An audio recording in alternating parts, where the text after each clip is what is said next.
sindaco di Licata, Angelo Balsamo. Oggi un incontro con il prefetto per chiarire e definire determinate situazioni. Ecco, ma se ci vuole aggiornare di qual è la situazione attualmente a Licata da un punto di vista ambientale, da un punto di vista sanitario, insomma le scuole chiuse, ci faccia un po' il punto della situazione oggi? Questa mattina abbiamo la positiva notizia, ottima notizia, che i Vigili del Fuoco hanno domato definitivamente il fuoco ed è una notizia che ci conforta e ci mette nelle condizioni di pensare alle nuove iniziative da intraprendere. La prima e definitiva iniziativa sarà quella di salvaguardare l'ambiente e i cittadini con gli interventi che dovessero essere utili e necessari.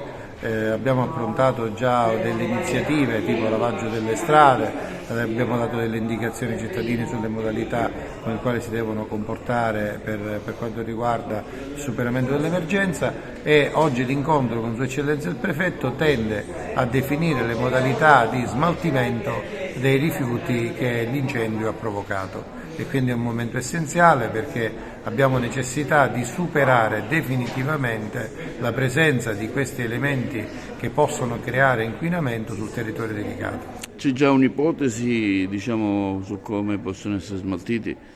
Ma l'oggetto dell'incontro che avremo fra qualche minuto con Sua Eccellenza il Prefetto è proprio questo, quindi in esito all'incontro avremo poi le decisioni. Ecco, la città è un po' preoccupata, ho visto delle interviste di persone con le mascherine, insomma, che risposte darete?